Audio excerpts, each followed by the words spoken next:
Lace up your virtual sneakers. Localish LA is teaming up with Susan G. Komen, Orange County for the More Than Pink Walk to fight breast cancer. The goal would be a world without breast cancer, and clearly there's still breast cancer, but we've made huge strides. Hear from doctors making a difference. Early detection is crucial for better outcomes.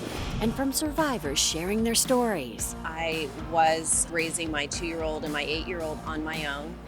And my first thought was, I can't die. These guys need me. I wanted to visit all 50 states and run a mile in each state to promote breast cancer awareness. And not even a pandemic could stop her.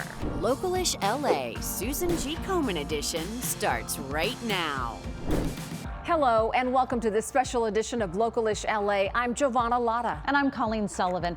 October is Breast Cancer Awareness Month, and normally we'd be getting ready to lace up our sneakers and join the people you see behind us for the annual Susan G. Komen More Than Pink Walk in Orange County. Like so many events, the walk has turned into a virtual event. So this year, we will come together online to share stories, support each other, and help raise money in the fight against breast cancer. Approximately 1.3 million people are diagnosed with breast cancer annually. Both Giovanna and I lost loved ones to this disease. My sister Isabel, we called her Isa, had a big personality and she was a fighter. She was diagnosed with breast cancer in her early 40s. She went through a lot before the disease took her from us when she was just 47. And I lived with my grandmother when I was growing up. She never talked about her mastectomy. I used to copy the way she would stuff her bra with tissue. We had a lot of laughs before the disease took her life. And that is why we, along with thousands of you, have joined Susan G. Komen in the fight to end breast cancer. And the ones leading that fight are Komen's legacy walkers. Komen has had its fingerprints on almost every major breakthrough that's happened in the medical community to treat breast cancer. You know, the goal would be a world without breast cancer, and clearly there's still breast cancer, but we've made huge strides. The legacy walkers are the lifeblood of this organization. They're the ones that really carry our torch and move us on towards, looking for finding a cure, because their beliefs are so strong and they are so committed to this organization. Like legacy walker Angelique Fong, a 2-time breast cancer survivor who has built a community of friends in the fight against breast cancer. Here we go. Woohoo! Yay! Amongst this group, we have lost too many people. And so by sticking together, helping each other out, fundraising, we are convinced that we're going to see an end to this insidious disease during our lifetime. And the motto for legacy team Book Divas is respect, appreciate, enjoy, and celebrate life. I've been walking for 13 years. Everybody on the team pretty much has a story behind breast cancer, either a relative, a friend who's either passed or is a survivor. So it's very close to our heart. So I'm out here today walking with my cousins in honor of all the survivors and thrivers and the support that we've had in the past years here in Newport Beach. It just wouldn't be the same to get out here in my survivor shirt and walk. It just means so much to me to be a 15-year breast cancer survivor and be supporting and repping the community that I'm in. I look at these people that are out there, and camaraderie is incredible. The sense of community is incredible. So for us, it's an incredibly important call to action. The ultimate goal of the Susan G. Komen organization is to find a cure, which is only possible through research. Here's where we need your help. If you'd like to join the More Than Pink Walk virtual edition or to donate, just visit komenoc.org/walk. Registration and fundraising goes through the end of the month. And the walk supports more than just research. Susan G. Komen provides education and outreach programs throughout the year. Here's a look at some of those programs. During this time of COVID, what we really did is that we pivoted a lot of our programming to be more online. So we did a lot of Zoom webinars with experts from nutrition to the latest research, so the community would be informed. In the community, we have a lot of outreach and education awareness messaging that's culturally appropriate. So working with the communities that are dying at disproportionate rates, Latinos. We have an African American initiative. We go to supermarkets, churches, and we bring mobile units. We also have a helpline where people call and they could actually talk to someone about, I don't have money to get a mammogram. So where do I go? So where are the different facilities that will take me? What are the clinics that have patient navigators that could help me along the way? And the other main thing is that we also focus on advocacy. You know, we have over 3.8 million breast cancer survivors and also those who live with metastatic disease or stage 4. And how do we give them a voice to make sure that they have the patient's rights that they need? For Latinas, they needed an outlet and they wanted to speak their language. So what we did with the help of our volunteers is that we started a Spanish support group called Cafecitos Hope. The Cafecitos Hope is, the word says they give you hope, they give you love, they give you a hug in that moment, what did you need? We look forward to bringing essential programs to the community, and we're very excited to announce a partnership with UniHealth Foundation and the Pacific Premier Bank, who are our health equity partners, to launch a patient navigation initiative. The commitment and dedication of the staff of Susan G. Komen of Orange County to increasing community screenings, navigating the women and men facing a breast cancer diagnosis through our health system, and supporting their families to achieve the best possible outcome for their loved ones is so essential. As official health equity partner, we're thrilled to commit $200,000 towards Komen's Patient Navigation Initiative, designed to improve access to care and guide patients through a complex and often confusing healthcare system. Breast cancer mortality rates among women from underserved communities and communities of color are higher than those of other populations. Our support helps to improve these health inequities. Coming up, local breast cancer survivors tell their stories. I got the call, it was actually my son's 2nd birthday, and I figured at that point, and she said, you have breast cancer. Plus guidelines on when you should be screened. Early detection is crucial for better outcomes. But first, this year's top More Than Pink Walk individual fundraisers. Hey, can you knock me off that top fundraiser spot? I challenge you to continue to support your favorite More Than Pink walker or team. I walk because I've had more than enough. More than enough friends, family, and people I love die from this disease. I walk in hopes that breast cancer is eradicated sooner better than later.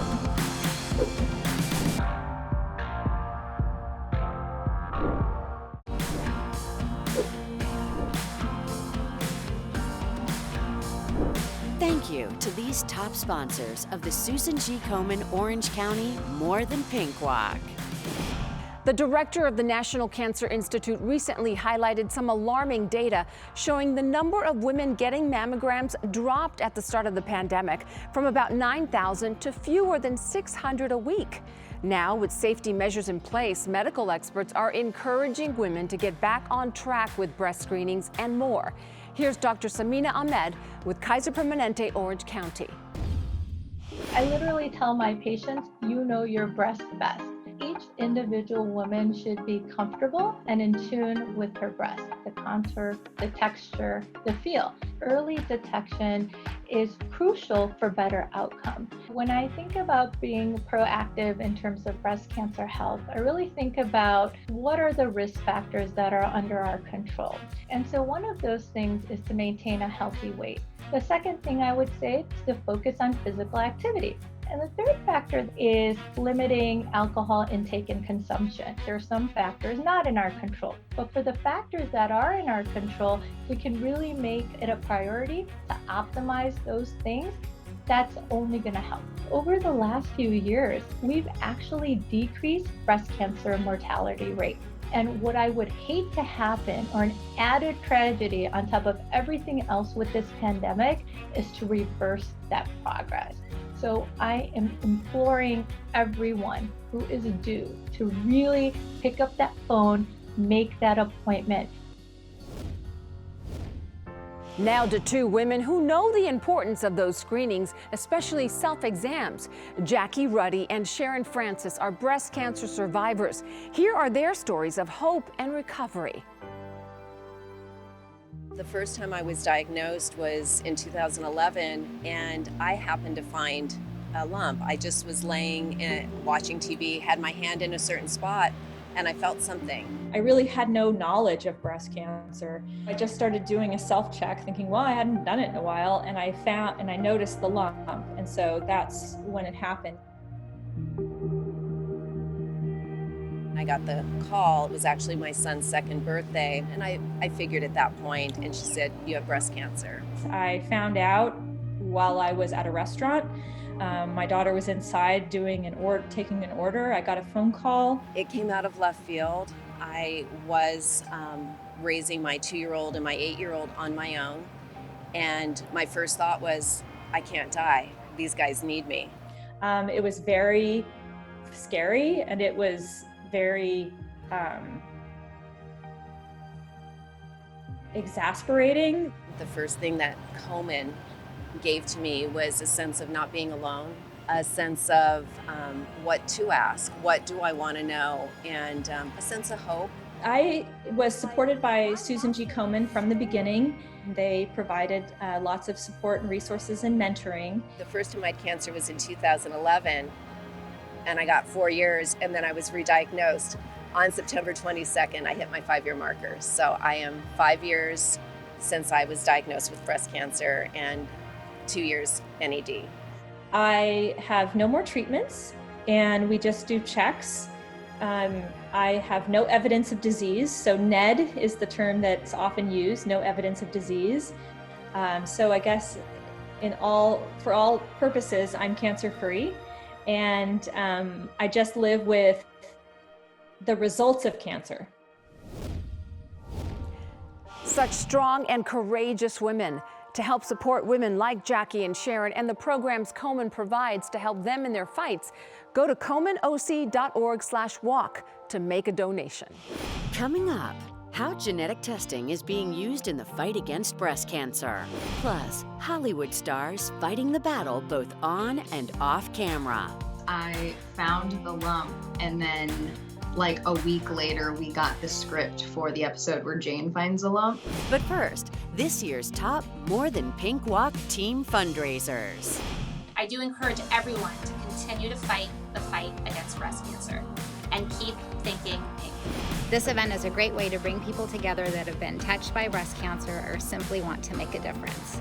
So with that, put on your pink and let's get walking.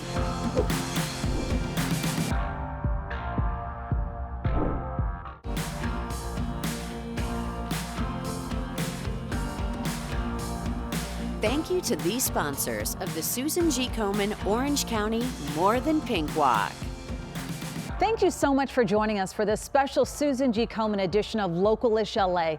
Breast cancer doesn't care what color your skin is, where you come from, how much money you have, or even if you're a celebrity. Over the years, many celebrities have shared their battles with breast cancer. Stars such as Olivia Newton-John, Christina Applegate, Robin Roberts, and Shannon Doherty have all faced cancer head-on. Shannon having this to say on Good Morning America earlier this year. I have stage 4, so my cancer came back. It's a bitter pill to swallow in a lot of ways. 11-time Emmy Award winner Julia Louis-Dreyfus also shared her battle with breast cancer with Robin Roberts on GMA. It sounds kind of corny, but there's something about after you've walked through something like this, which is such a crisis, to be able to sort of help someone who's then going through it is very sort of comforting to yourself in a weird way. Star of Freeform's The Bold Type, Katie Stevens, recently shared her own breast cancer scare. The Bold Type star discovered the lump in her breast while taping a storyline in which her character received a breast cancer diagnosis. I found the lump, and then like a week later, we got the script for the episode where Jane finds a lump. I would have never found that or understood what it meant when I found that if I didn't do this storyline. And I got an ultrasound and I found out that it was benign. And I'm actually planning on just getting it removed. I have to eventually have surgery for that. I love getting to tell the story, to share that with people who might not have a close-knit relationship to it and might not have an understanding. So by watching it, they can see somebody who's going through it, but also get the information to be able to take care of themselves. And we love that Katie and others share their stories using their celebrity to encourage and empower others. That's right. Back in 2013, Angelina Jolie helped raise awareness about the BRCA1 gene by coming forward with her genetic testing results. Denise Dador joins us now with more. Thanks, Giovanna. Understanding your risk factors for cancer can be a crucial tool in early detection. And if breast cancer runs in your family history, genetic testing can be a valuable tool to help you determine your risk level. My mom was diagnosed with breast cancer at 36 years old. It ultimately metastasized to her liver, so she lost her battle to breast cancer at just 40 years old. Back then, genetic testing for these specific genes, BRCA1 and 2, wasn't really a thing. It wasn't something we were aware of. I decided to get tested at 25, and that's when I found out I inherited the BRCA2 gene mutation from my mom. So these are very exciting times for the field of genetics. We are able to do multi-gene panel testing and identify patients who were previously missed to find out if they have a genetic mutation that could increase their risk for cancers. When patients find out that they have a genetic mutation, that not only helps them, but helps their family to prevent cancer development. I'm getting tested more frequently, starting my tests early on. Annually I'll get an MRI and mammogram starting now, and I'm pretty young to be getting those tests, but that way, if it does develop early, I'm aware, I'm on top of it. But I totally understand there are people out there who don't want to know this information. And so if you have access and can meet with a genetic counselor, I would suggest it. It should be noted that the majority of those patients who do carry the genetic mutation will not get breast cancer or other cancers, but it's hard to tell who will and who will not. So that is why it's very important that they talk to their doctors and make sure that they get increased surveillance to either detect cancer very early before it spreads, or to have risk-reducing surgery that would reduce their risk for cancer to a greater extent. In the U.S., 5 to 10% of breast cancers are linked to an inherited gene mutation, according to the National Cancer Institute. To determine if genetic counseling makes sense for you, talk to your doctor or a genetic counselor. Now, back to Colleen in the studio. Some very important information. Thank you so much, Denise. Now let's go to Carl Schmid with how an ABC drama is helping raise awareness about breast cancer in a group we don't often think of. Thanks, Colleen. When we hear breast cancer, our minds usually go to the women in our lives. But men too can get breast cancer. In fact, 1% of all new breast cancer cases in the US every year are men. That might not sound like a big number, but that's 2,000 cases a year. What is he doing here? Men get breast cancer too. It is a real thing. It only affects 1% of us. For A Million Little Things actor James Rodriguez, the opportunity to play a character who falls into that 1% was something he was keen to sign up for. Anytime we as actors step into roles that depict how fragile our mortal coils are, it immediately gives you perspective. The role opened his eyes to what it means for men battling breast cancer. It was a pretty truthful reflection of the experiences that I had had talking to real men who were fighting breast cancer or had beaten breast cancer. There is a great feeling of isolation. There aren't a lot of all-male breast cancer support groups out there. Navigating that feeling of isolation and who knows who can relate to what I'm going through is a tough aspect of the diagnosis. And the reaction from fans, both men and women, has been positive. The men especially, I think, have appreciated seeing this story told through their lens. They're two very separate experiences, what women go through when they're diagnosed and what men go through. And what I would love to see is that it's just more of a community of men and women both who recognize that, hey, your experience is not my experience, but we are all in this together and we can support one another. We're all part of the same tribe.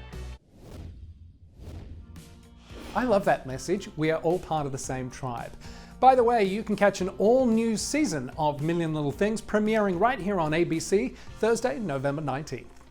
Up next, an inspiring story of determination. I wanted to visit all 50 states and run a mile in each state to promote breast cancer awareness. Not even a pandemic could stop her.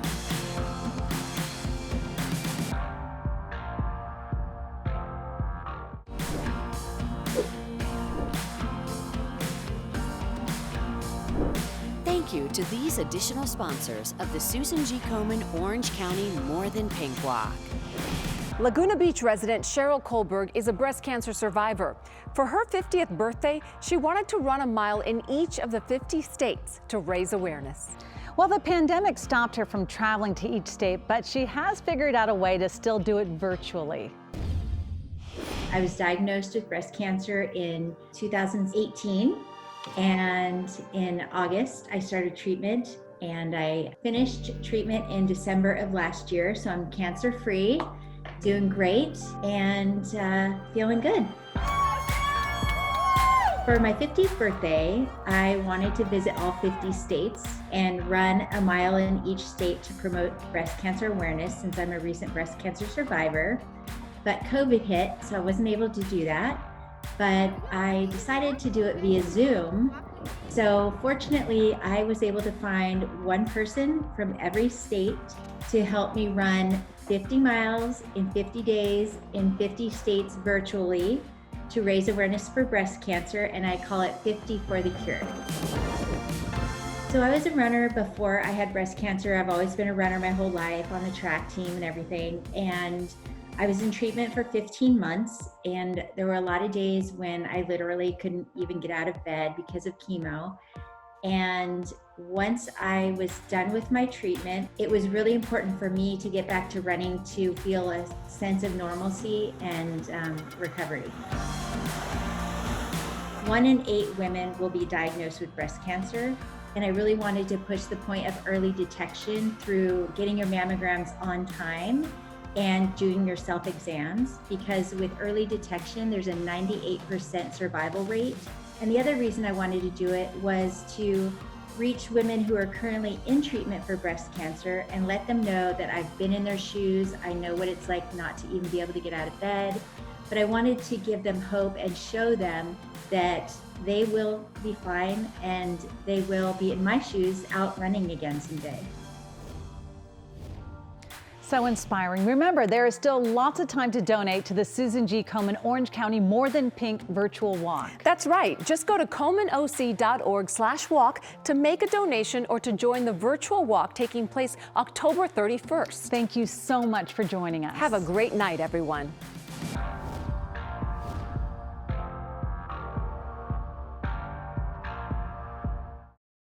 Don't miss an all-new episode of Localish LA on Sunday at 6:30 on ABC7. Or click on the subscribe button and watch Localish LA anytime.